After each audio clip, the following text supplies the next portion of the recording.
first segment, you used the term woke, and you said that woke is what was sort of ruining everything. And I know that you're No, I didn't say ruining everything. I said that's why Trump could get reelected. Bill Maher, known for his sharp wit and unfiltered takes on politics, culture, and media, is no stranger to controversy. The real-time host has never been one to hold back, and his recent appearance on The View was no exception. What started as a heated debate with Sunny Hostin quickly turned into a full-fledged verbal roasting that left audiences stunned. The clash finally erupted into a fiery showdown, exposing not just the deep divisions in political discourse, but also the glaring flaws in Hostin's approach to discussing former President Donald Trump. As Maher systematically dismantled her arguments with humor, brutal honesty, and razor-sharp insight, the moment became one of the most talked-about television exchanges in recent history. This wasn't just another political spat, it was a masterclass in debating, and Sunny Hostin was completely outmatched. For nearly 2 years, Sunny Hostin has been The View's most relentless critic of Donald Trump, dissecting his every move, legal battle, and political misstep with surgical precision. Her segments have become a staple of the show, often painting Trump in the most unflattering light possible. To her audience, she's a fearless truth-teller, holding a former president accountable. But to critics, she represents the problem with mainstream media's one-sided coverage. Bill Maher, ever the provocateur, saw right through it. He wasn't there to defend Trump, he was far from it. Instead, he wanted to expose what he saw as the media's unhealthy obsession with the former president.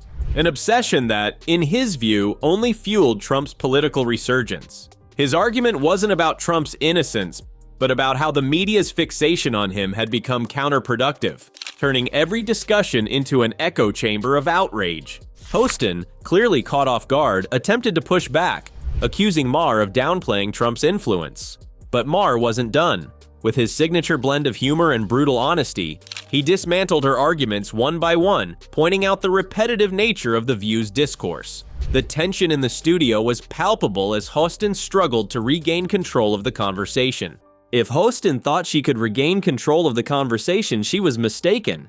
Maher had only just begun, and what followed was a brutal takedown that left the audience roaring with laughter. His sharp wit and fearless honesty cut through the usual political talking points, exposing the contradictions in Hostin's arguments with surgical precision. The audience erupted. Hostin, attempting to maintain composure, shifted in her seat, her usual confidence wavering. She searched for a rebuttal, but Maher wasn't done yet. He doubled down, delivering another scathing remark that sent shockwaves through the studio. The punchline hit like a sledgehammer. Even Joy Behar, known for her own sharp tongue, struggled to stifle a laugh. The energy in the room had shifted. What started as a debate had quickly turned into a masterclass in dismantling political narratives. Hostin had walked into a battle of wits, but Maher had come armed to win. But here's a wake-up call for The View. Beyond the humor, Maher's critique had a serious undertone. He was pointing out something that many viewers had begun to notice. The View had become less about genuine debate and more about reinforcing a singular narrative. Instead of fostering discussions where multiple perspectives could be explored, the show often seemed to follow a predictable script. The show used to be a space for real discussion. Now it feels like a scripted drama where every opinion is just a setup for the next outrage moment. And the numbers seem to support his claim. Viewership has been slipping, with many moderates feeling alienated by the show's increasingly partisan tone. Some former fans argue that The View has abandoned its original premise of hosting diverse opinions, choosing instead to cater to a specific political ideology.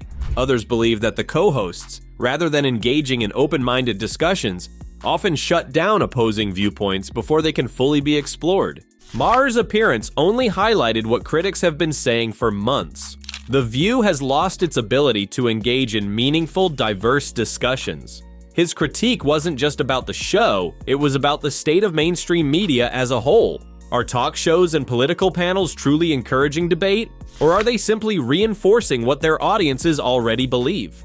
The growing frustration among viewers suggests that many are hungry for something more than just the same recycled narratives. Perhaps the most powerful moment of Maher's roast came when he shifted the conversation toward a broader issue: free speech versus cancel culture, the dangers of ideological rigidity. I'm not saying I love Trump, but I do believe that no one, regardless of their views, should be bullied into silence."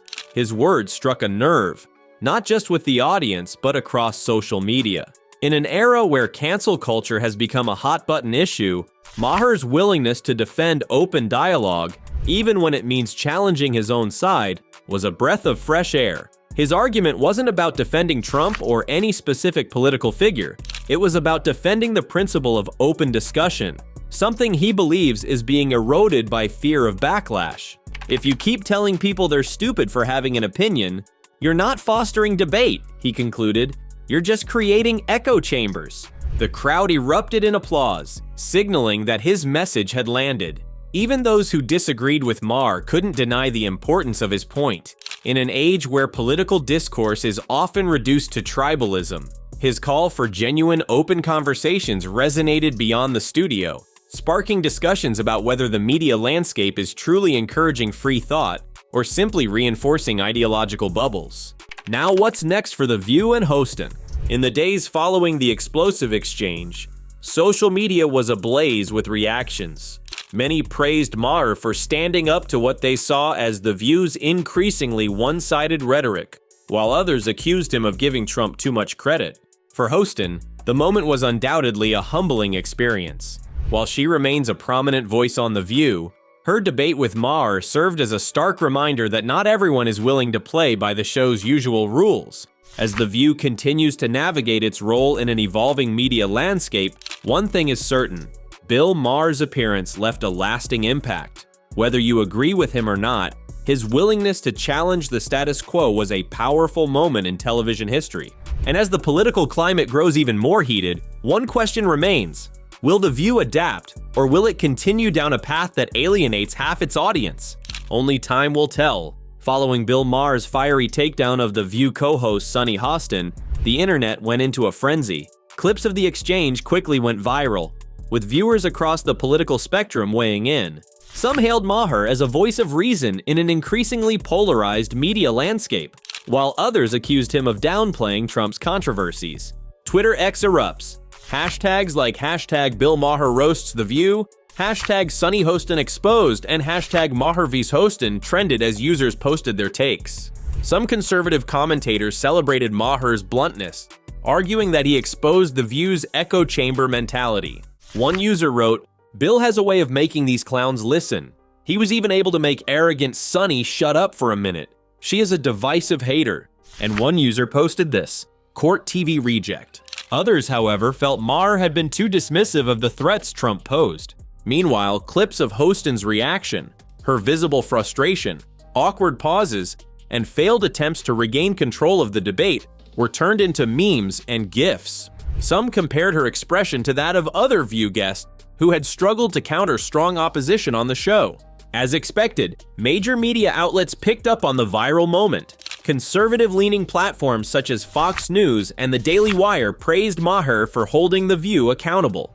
On the other side, progressive outlets like The Daily Beast and MSNBC pushed back, arguing that Maher was playing into right-wing narratives. The controversy also sparked discussions on political podcasts and YouTube channels, with figures like Ben Shapiro, Russell Brand, and the Young Turks all dissecting the moment from their respective viewpoints. One of the biggest questions raised by Maher's appearance was whether The View is in danger of losing credibility. The show has long been a ratings powerhouse, but in recent years, it has faced growing criticism for its one-sided approach to political debate. Even some liberal-leaning viewers have started expressing fatigue over the show's repetitive anti-Trump messaging. A growing segment of the audience wants broader discussions, ones that include more diverse perspectives rather than constant agreement among the co-hosts. Maher's comments about The View's predictability hit a nerve. As he pointed out, the show often follows the same formula. It starts with the introduction of a controversial Trump-related headline, followed by Sunny Hostin and Joy Behar condemning Trump. The token conservative, usually Alyssa Farah Griffin or previously Meghan McCain, offers mild pushback. The discussion then escalates into a shouting match before Whoopi Goldberg steps in to restore order, only for the cycle to repeat itself. If Maher's appearance revealed anything, it's that audiences are craving real, unscripted debates, not just a rehashing of the same talking points. Bill Maher didn't just challenge The View, he crushed Sunny Hostin's relentless anti-Trump rhetoric, exposing what many believe to be the show's growing disconnect from reality. His sharp wit and fearless critique cut through the noise, leaving Hostin scrambling to defend a narrative that's beginning to crumble. The fallout was explosive. The internet is on fire, audiences are divided, and The View's credibility is under the microscope. Maher didn't just roast Hostin, he lit a torch under the entire culture of political media spin. But now, what's your take on this? Did Maher expose the truth, or was he out of line? Is The View still relevant, or has it lost its way? Let us know what you think in the comments below. And before you go, smash that like button, hit subscribe, and turn on notifications so you don't miss our next deep dive into the biggest moments shaking up the media world. Stay tuned because this debate is far from over.